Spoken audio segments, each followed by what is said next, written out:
دقت بامانه اليوناني، تيجي تجرب والله. انسوا بقى خالص الشاورما المصري والشاورما السوري، انا جبت لكم الشاورما اليوناني. اهلا بكم في ريفيو مع شوري، والنهارده هنريفيو في اليونان في ساندوتش مشهور قوي اسمه التشيكن ييرو. مصر الجديده هتلاقوا محل صغير كده اسمه شاورماكس، وعلشان كده جينا شاورماكس.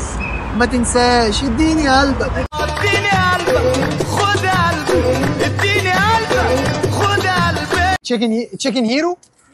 تشيكن هيرو، واحد فراخ واحد لحمه، بس طبعا ما ينفعش نقول على الفراخ ان هو تشيكن برضه هيرو، فاكيد ده بيف هيرو. تشيكن هيرو في لحمه منه هيبقى ايه؟ هيبقى بيف هيرو. عيش بيتا متغرق بسلطه زبادي وخس، وبيتحط عليه سواء شاورما فراخ او شاورما لحمه وفرايز سلطه الزبادي من فوق. شكل السندوتشات تحفه يا جماعه.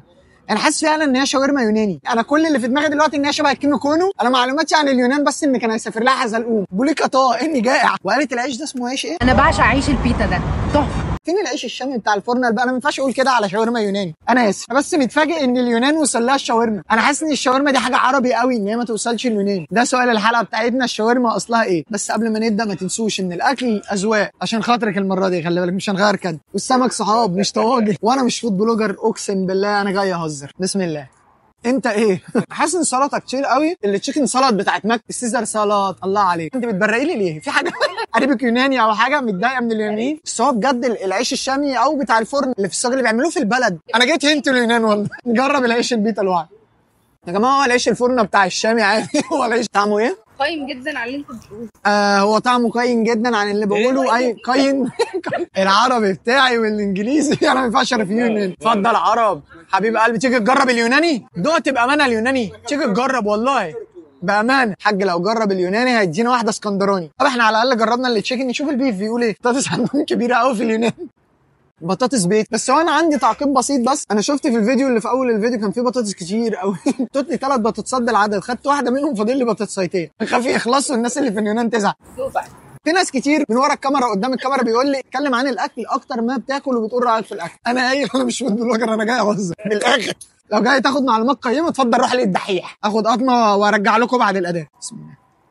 طبعا انا خدت قطمه قبل الاذان، بس انا دلوقتي المفروض اقول رايي بس انا نسيت. فتعالوا نجرب اللحمه كاننا ما خدناش قطمه قبل الاذان. بسم الله. حاجه على لا قول بقى رايك. بس هتعرف رايي اكتر من الناس اللي بتتفرج. انا حلوه بالمناسبه، برضو الفراخ حلوه، تجربه لطيفه. موضوع البطاطس هو اللي عامل اضافه لذيذه. تحس ان هو سندوتش مصري قوي برضو بالمناسبه. يعني ذوق اليونانيين جاي معانا كده شويه. انا الصراحه مش عارف عندهم حاجات تانية ولا لا غير موضوع الشاورما اليوناني ده. انا نازل ريفيو اللي هو اللي اتبعت لي. الناس بتبعت لي الفيديو فبنزل ريفيو اللي جالي. فعلى التجربه بتاع السندوتش اليوناني الصراحه ما اتضايقتش اذا كان اللحمه او الفراخ، الاثنين كتجربه لزاز. انا بس كنت متوقع ان البطاطس يبقى اكتر، الشاورما الصراحه كتير. برضو ندي الناس حقهم. ولحد هنا يكون فيديو النهارده خلص، فما تنسوش تعملوا فولو لايك شير وتمنشن لصاحبك اللي حابب تجرب معاه الشاورما اليوناني. وكالعاده في نهايه كل فيديو لو ما حدش حل يومكم النهارده اقول لكم ان هو بيحبكم، فانا بحبكم. ربنا عيدنا بقطط على طول في كل ريفيوهات. اضرب شاورما يوناني. ماشي يا كتة. خلصنا الواحد ولكن انا الافضل، لكن انا الافضل.